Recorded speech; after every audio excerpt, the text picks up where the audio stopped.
আসসালামু আলাইকুম রহমতুল্লাহ। M K জামান রচিত easy plus hand note and বিশ্বমানের বইয়ের পক্ষ থেকে আপনাদের স্বাগত। আজকের টিটেল বিষয় অ্যাকাউন্টিং ইকুয়েশন সপ্তম ক্লাস। আজকের ক্লাসে আমরা এই অধ্যায়ে বোর্ড প্রশ্ন 2016 সালে 4টি ডিপার্টমেন্টে বি পার্ট এবং সি পার্টে যে প্রশ্নগুলো এসেছে সেই প্রশ্নগুলো আমরা সমাধান করব। তাহলে চলুন প্রথমে আমাদের বইয়ের প্রবলেম নাম্বার 41 থেকে শুরু হয়েছে।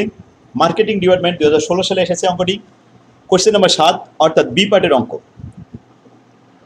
এই অঙ্কটি কোন ফরম্যাটের অঙ্ক অ্যাকাউন্টিং ইকুয়েশনের সেটা আগে আমাদেরকে ফলো করতে হবে। ফরম্যাট হলো দুইটা, ম্যাথমেটিক্যাল ইকুয়েশন আর টেবুলার ইকুয়েশন। এখন দেখা যাচ্ছে এখানে ম্যাথমেটিক্যাল ইকুয়েশন অনুযায়ী দেওয়া আছে, আমাদের বের করতে বলা আছে determine the missing amount. Missing অ্যামাউন্টগুলো তৈরি করতে হবে, তাহলে এটা সমীকরণের মাধ্যমে বের করতে হবে, ম্যাথমেটিক্যাল সমীকরণ। এবার আসুন, ম্যাথমেটিক্যাল সমীকরণে আমরা সমীকরণ শিখেছি 4টি। তার মধ্যে এই অঙ্কটি দেখা যাচ্ছে sales revenue minus cost of goods sold সমান সমান গ্রোস প্রফিট, গ্রোস প্রফিট থেকে মাইনাস অপারেটিং এক্সপেন্স সমান সমান নেট প্রফিট। এটা আমাদের 3 নম্বর সূত্র ছিল। তাহলে 3 নম্বর সূত্র ফলো করে আমরা এই সমীকরণটা অ্যান্সার করতে পারবো, মিসিং দ্য গ্যাপ পূরণ করতে পারবো। প্রশ্নটি বলা আছে presented below are the component in Hudson company income statement determine the missing amount. Missing অ্যামাউন্টগুলো দেওয়া আছে। এই নম্বরে সেলস রেভিনিউ 75,000 টাকা, কস্ট অফ গুডস সোল্ড দেওয়া নেই, এটা বের করতে হবে। গ্রোস প্রফিট দেওয়া আছে 30,000 টাকা, অপারেটিং এক্সপেন্স দেওয়া নেই, নেট প্রফিট দেওয়া আছে 10,800 টাকা। তাহলে দুইটা প্রশ্ন আমাদের এখানে মিসিং আছে, এই দুইটা অ্যান্সার দিতে হবে। প্রথমে কস্ট অফ গুডস সোল্ড। আমরা জানি নর্মালি সূত্র হলো সেল থেকে কস্ট অফ গুডস সোল্ড বাদ দিলে গ্রোস প্রফিট হয়। কারণ গ্রোস প্রফিট দেওয়া আছে, সেল দেওয়া আছে, কস্ট অফ গুডস সোল্ড বের করতে হবে। তাহলে এইভাবে সূত্রটা লেখা যায়, কস্ট অফ গুডস সোল্ড সমান সমান সেলস মাইনাস গ্রোস প্রফিট। অতএব এর 1 নাম্বার এখানে আমরা লিখলাম, এর 1 কস্ট অফ গুডস সোল্ড সমান সমান sale minus gross profit. Sale 75,000, gross profit 30,000, তাহলে ফলাফল থাকলো 45,000 টাকা। বাস, এটা অ্যান্সার হয়ে গেল। এবার আসুন, গ্রোস প্রফিট থেকে অপারেটিং এক্সপেন্স বাদ দিলে নেট প্রফিট হয়। যেহেতু অপারেটিং এক্সপেন্স দেওয়া নেই, অপারেটিং এক্সপেন্স বের করতে হবে। তাহলে অপারেটিং এক্সপেন্স সমান সমান gross profit minus net profit. লেখা হলো gross profit minus net profit, 30,000 টাকা মাইনাস 10,800, তাহলে আসে 19,200। ক্লিয়ার? তাহলে এ দুটো কোশ্চেন আমরা অ্যান্সার করে দিলাম। এবার আসুন বিতে গ্রোস প্রফিট দেওয়া নেই প্রথম প্রশ্ন। তাহলে আমরা কীভাবে অ্যান্সার করবো এটা? সেল থেকে কস্ট অফ গুডস সোল্ড বাদ দিব, গ্রোস প্রফিট বেরিয়ে আসবে। তাহলে গ্রোস প্রফিট সমান সমান sale minus cost of goods sold. বির 1 নাম্বার গ্রোস প্রফিট সমান সমান sale minus cost of goods sold. Sale হচ্ছে 1,08,000 টাকা, কস্ট অফ গুডস সোল্ড 70,000 টাকা, বাদ দিলে থাকে 38,000 টাকা। অ্যান্সার শেষ। বির এবার 2 নাম্বার গ্রোস প্রফিট যেহেতু পেয়েছি আমরা 38,000 টাকা, অপারেটিং এক্সপেন্স কত, যেখানে নেট প্রফিট 29,500 দেওয়া আছে। তাহলে আমরা জানি গ্রোস অপারেটিং এক্সপেন্স বের করবো। অপারেটিং এক্সপেন্স সমান সমান gross profit minus net profit. Gross profit 38,000 টাকা মাইনাস 29,500, তাহলে আমাদের অপারেটিং এক্সপেন্স পাওয়া যাবে। তাহলে আসুন এখানে অঙ্কটা দেখি। অপারেটিং এক্সপেন্স সমান gross profit minus net profit. Gross profit 38,000, net profit 29,500, বাদ দিলে থাকে 8,500। বাস, অ্যান্সার হয়ে গেল। 3 নম্বরে আসুন, সি নাম্বারে কয়টা মিসিং আছে?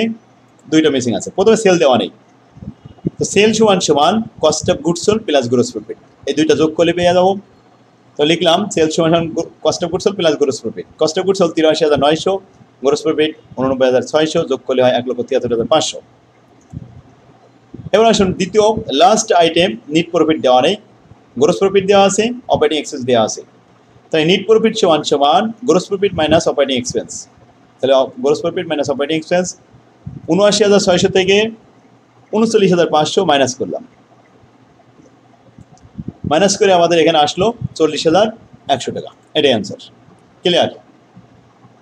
সেটা দেখুন, তাহলে আমাদের 4 মার্কের অঙ্ক হয়ে গেল। এটা ম্যাথমেটিক্যাল ইকুয়েশন 1 নম্বর ফরম্যাটের।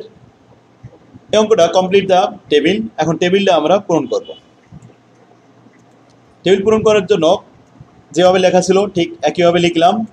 যেখানে যেখানে মিসিং ছিল এই মিসিংগুলো এখন পূরণ করে দিচ্ছি। তাহলে কস্ট অফ গুডস সোল্ড কত ছিল? 45,000 টাকা। এরপরে অপারেটিং এক্সপেন্স 19,200 টাকা, এটা মিসিং ছিল, মিসিংগুলো পূরণ করেছি। 2 নম্বরে নেট প্রফিট গ্রোস প্রফিট দেওয়া ছিল না, এটা বের করলাম 38,000 টাকা। আর এখন অপারেটিং খরচ দেওয়া ছিল না ৮৫০০, সেটা বের করা হয়েছে।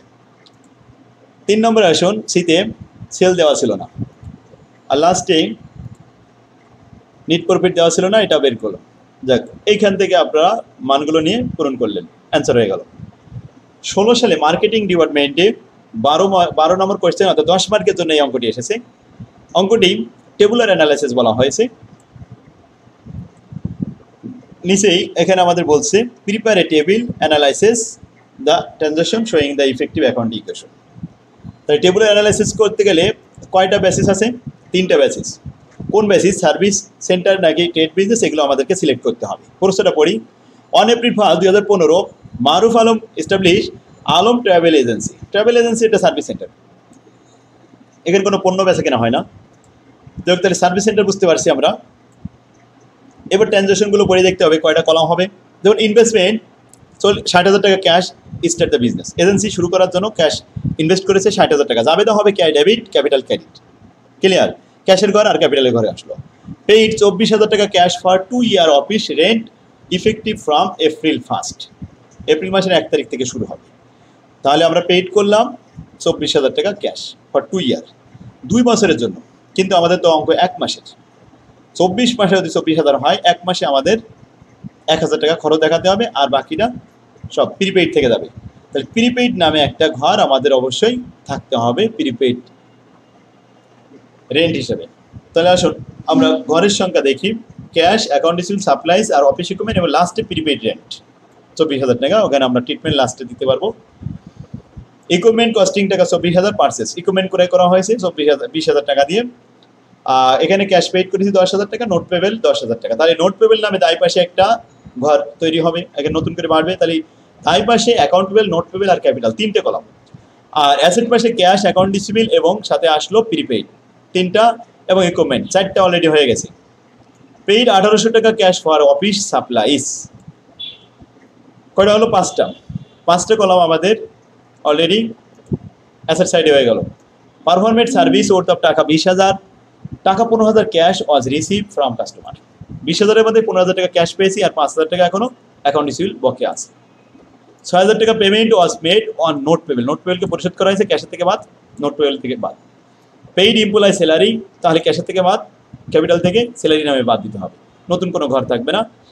আচ্ছা, 1 month rent to be treated as expenses. এখন 24,000 টাকা 24 মাসের, 1 মাসের 1,000 টাকা প্রিপেইড থেকে কমবে আর ক্যাপিটাল থেকে কমতে হবে। দেখুন এইটা, তাহলে আমরা 1,000 টাকা প্রিপেইড যেটা দেখালাম, 1,000 টাকা আমরা মাইনাস করে দেখাবো। এই তাহলে আসুন সব মিলে আমরা এখন এই অঙ্কটা আপনারা একটু বাসায় করবেন, পারবেন আশা করি ইনশাল্লাহ। ঘরগুলো তো আমরা করে দিলাম। পরের অঙ্কটা দেখি। যেহেতু সার্ভিস সেন্টার, এটা পড়া যাবে 16 সালে ম্যানেজমেন্ট ডিপার্টমেন্টে এটা 6 নম্বর কোয়েশ্চেন, অর্থাৎ 4 মার্কের অঙ্কটা।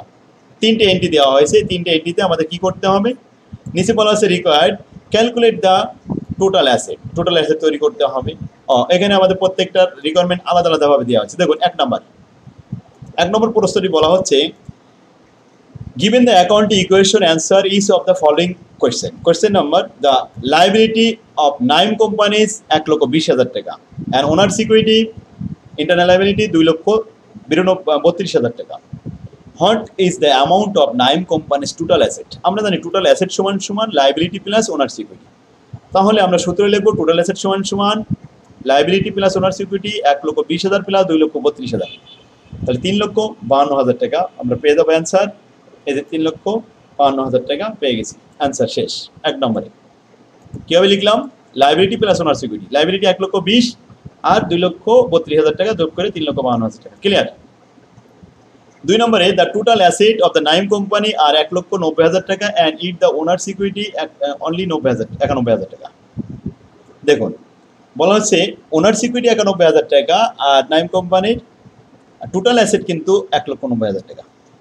What is the amount of total liability? তাহলে লাইবিলিটি কত?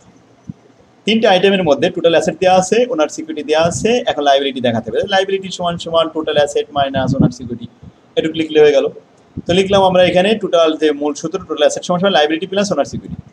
টোটাল অ্যাসেট 1,90,000, লাইবিলিটি দেওয়া নেই, ওনার সিকিউরিটি 91,000, এখন লাইবিলিটি সমান সমান 1,90,000 থেকে 91 বাদ দিলাম, দিলে 99,000 টাকা অ্যান্সার। ক্লিয়ার? আশা করি সবাই বুঝতে পারছেন।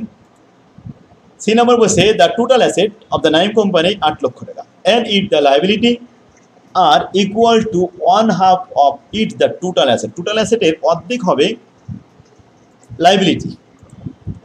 বের করতে হবে what is the amount of nine company's owner security. Owner security কত? তাহলে লাইবিলিটি আগে বের করে নিই, তারপরে ওনার সিকিউরিটি বের করতে পারবো। তো আমরা এভাবে লিখলাম যে উই নো দ্যাট, আমরা জানি যে ওনার সিকিউরিটি সময় টোটাল অ্যাসেটের হাফ হচ্ছে ওনার সিকিউরিটি আর হাফ হচ্ছে লাইবিলিটি। কারণ হাফ যদি লাইবিলিটি হয় তাহলে বাকি হাফ কি? ওনার সিকিউরিটি। তো যেহেতু আমাদের ওনার সিকিউরিটি বের করতে বলেছে, তাহলে আমরা টোটাল অ্যাসেটের হাফ দিয়ে দিলাম, কারণ দুইটা মিলে তো টোটাল অ্যাসেট হয়। আবার বলি, টোটাল অ্যাসেট সমান সমান liability plus owner security. Liability যদি হাফ হয় তাহলে ওনার সিকিউরিটি হাফ হবে, হাফ হাফ মিলে ফুল, তাহলে টোটাল অ্যাসেটের অর্ধেক হবে ওনার সিকিউরিটি। ওকে, অ্যান্সার হয়ে গেল। খুব সহজে আমরা 4 মার্ক পেয়ে গেলাম। 16 সালে ম্যানেজমেন্ট ডিপার্টমেন্টে 10 মার্কের এই অঙ্কটা এসেছে। দেবা started her own consulting farm. এই কনসাল্টিং ফার্ম একটা সার্ভিস সেন্টার। এখানে কিছু কথা বলা থাকবে, কিছু ইকুইপমেন্ট, কিছু সম্পত্তি দেওয়া আছে। মোট অ্যাসেটের পরিমাণগুলো আমরা এখানে দেখছি। অ্যাকাউন্ট রিসিভেবল আর ক্যাশ, এটা তো থাকবেই। সাপ্লাইজ আর ইকুইপমেন্ট, এই দুইটা সম্পত্তি এখানে নতুন করে পাওয়া গেছে। লাইবিলিটি পাশে অ্যাকাউন্ট পেবেল আর নোট পেবেল আর ক্যাপিটাল, 3টে লাইবিলিটি আছে। এখন আপনারা একটা করে দেখতে পারেন, যেমন দেখা যাচ্ছে দিবা ইনভেস্টেড ক্যাশ 7,000 টাকা, তাহলে ক্যাশে এখানে প্লাস হবে আর ক্যাপিটালে প্লাস হবে 7,000 টাকা। Clear? Investment as capital. Number পরে 2 তারিখ পেইড 900 টাকা for office rent for the month. চলতি মাসের অফিস রেন্ট ভাড়া প্রদান করা হয়েছে 900 টাকা। তাহলে যাবে হবে রেন্ট ডেবিট ক্যাশ ক্রেডিট। এখন ক্যাশের থেকে মাইনাস হবে আর ক্যাপিটাল থেকে মাইনাস হবে কত টাকা? 900 টাকা। এই যে 900 টাকা মাইনাস করলাম রেট এক্সপেন্স হিসেবে। 3 তারিখে বলা হচ্ছে পারচেজ 600 টাকা supplies on account. Supplies debit, account payable credit. তাহলে সাপ্লাইজের ঘরে বাড়বে আর অ্যাকাউন্ট পেবেলের ঘরে বাড়বে 600 টাকা। দায়ও বাড়লে সম্পদ বাড়বে। ক্লিয়ার? আর বাকিটা ব্যালেন্স থাকলো 6,100 6,100। 5 তারিখে কি বলেছে দেখুন। 5 তারিখে পেইড 125 টাকা to advertising in the newspaper. বিজ্ঞাপন দেওয়া হয়েছে, বিজ্ঞাপন পত্রিকায় 125 টাকার। তাহলে এটা খরচটা ক্যাপিটাল থেকে মাইনাস হবে আর ক্যাশের থেকে মাইনাস হবে, যেহেতু পেইড দেওয়া হয়েছে। তাহলে 5 তারিখে পেইড ক্যাশের থেকে মাইনাস, ক্যাপিটাল থেকে মাইনাস, অ্যাডভার্টাইজ এক্সপেন্স। ব্যালেন্স টানার পরে 7 তারিখে আসুন। 7 তারিখে আমাদের লেনদেন, এখানে বলা হচ্ছে রিসিভ 4,000 টাকা ক্যাশ ফর সার্ভিস পারফরমেন্ট। ক্যাশে যোগ হবে আর 7 তারিখে ক্যাপিটালে যোগ হবে। ক্লিয়ার? এরপর এখন 10 তারিখে। 10 তারিখে বলা হচ্ছে উইথড্র, উত্তোলন করেছে মালিক 1,000 টাকা ক্যাশ ফর পার্সোনাল ইউজ। তাহলে ক্যাশের থেকে বাদ যাবে আর ক্যাপিটাল থেকে বাদ যাবে ড্রয়িং। 15 তারিখের লেনদেন কি হয়েছে? 15 তারিখে performed 5,400 of service on account. সেবা দিয়েছি, টাকা বকেয়া আছে, অ্যাকাউন্ট হিসেবে ডেবিট, সার্ভিস রেভিনিউ ক্রেডিট।